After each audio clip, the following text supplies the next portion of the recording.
Hello there, good afternoon, welcome. How are you? How's it going? I have been doing some research, okay?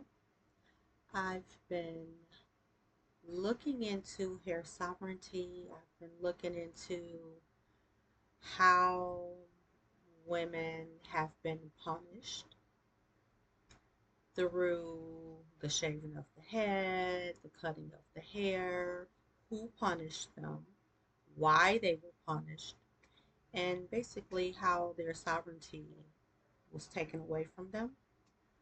So, all throughout history, this has been a trend, okay?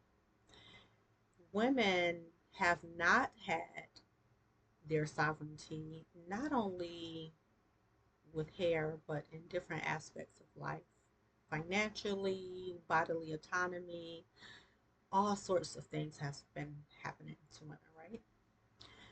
So, anyways, I, in my research, found something out that I didn't even know existed. I was like, wow, I'm gonna have to get into this. And let me read this, right?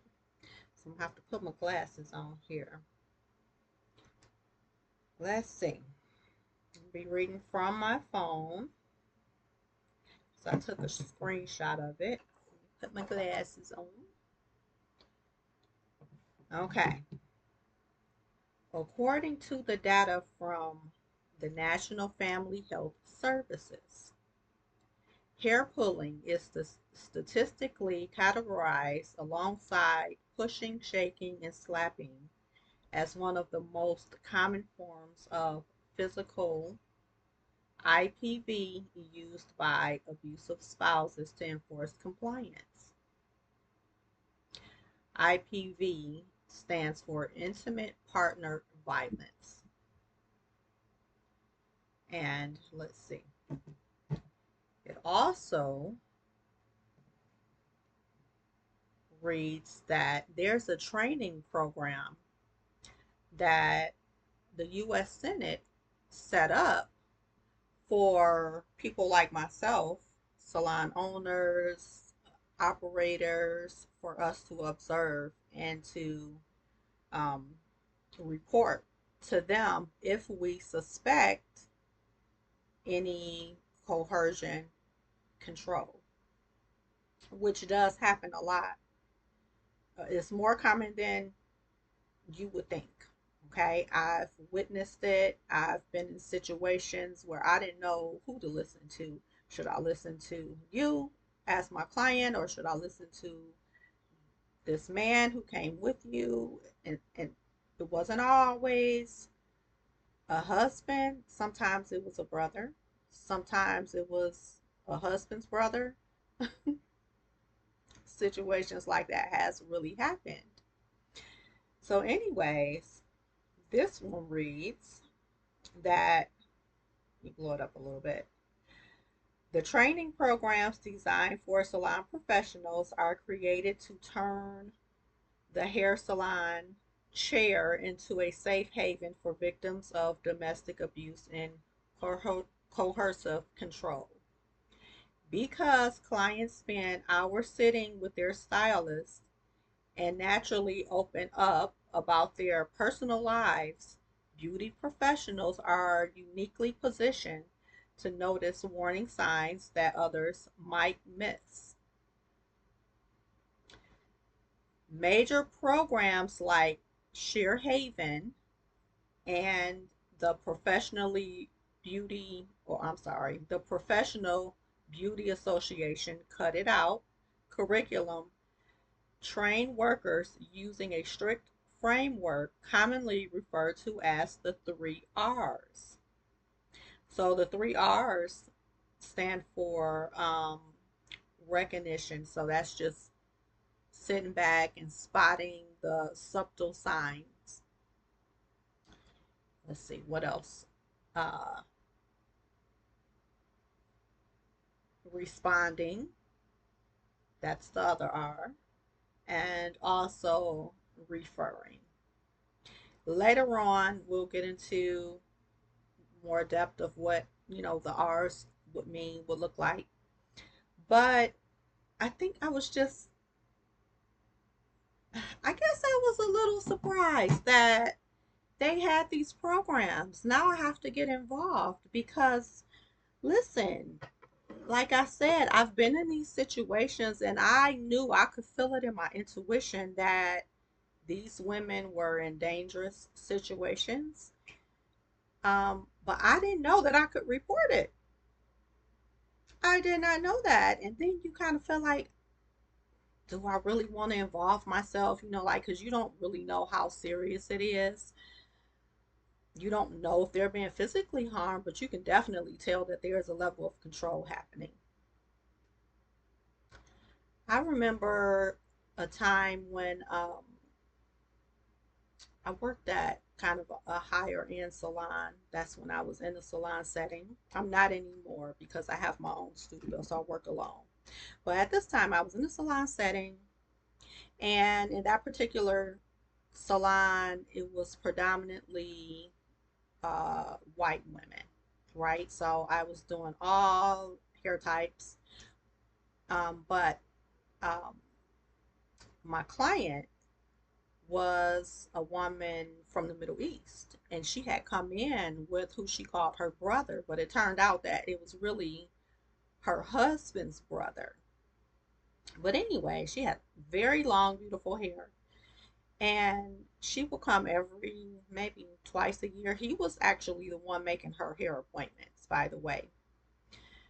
And he would sit there throughout the appointment and they would get into kind of a little soft debate about how much hair she wanted me to cut off, and then he would say no, that's too much, and she would say no, I know what I need, and he would say no, just cut this much, Miko, and then she would speak to them in their language, and I didn't know what they were saying, but I could tell that she was upset about it. Um, but he stayed solid in what he believed should happen, and which left me in a very peculiar situation because now I'm trying to figure out, who do I listen to? Should I listen to you as my client? And then I don't want to, and then I didn't know if I should listen to him because I didn't want to disrespect their cultural beliefs at the same time, which I know, like in their culture, the men, their say so is pretty much the last say so. So I didn't want to disrespect their culture and I didn't want to not accommodate my client at the same time. So it was just very uncomfortable. But what I would do, I had to use some wisdom because of the situation that I was put in. So I would kind of like, if she said she wanted 4 inches and he said only one, then I would try to go somewhere in between just to, like, it's not going to be too much, but it's not going to be as much as she wants. And I didn't like that I had to do that, but that was the only way I could make my own self comfortable in the situation. And it, to be honest, it would like take up time. It took up more time because at that particular salon we were on, time management was a big thing. So we had maybe an hour and 15 minutes for a haircut because that also included the shampoo and the blow dry and all of that. And I didn't have a lot of time. And this negotiation that they were doing, the back and forth, would take up so much unnecessary time. I mean, it might have taken up 10 or 15 minutes before we even got to her shampoo because we often would do a kind of like a short consultation. We would do a scalp massage and then, drape your client and then take them over to the bowl and, shampoo them and condition and then come back and do the haircut and the blow dry. So this negotiation would take 10 to 15 minutes of unnecessary time that I needed to prep her for the shampoo, right? But anyways, I would just kind of like intervene as a professional and try to accommodate the both of them. But I guess my point is that because we're talking about hair sovereignty, that's what we've been talking about lately. Why should women have to even go through that? Like, she knew what was best for her. Her hair was almost down to her waist. Losing 4 inches of dead ends wouldn't have bothered nobody. And even if she wanted to shave it all off, that was her prerogative. That was her business if that's what she had wanted to do. And it's that was probably back in 2023, and I think that's the last time I had seen her. Maybe around that time, and that's because no, it was actually back in 2022 since I've seen her, and that's because since then the salon that I work for has closed, but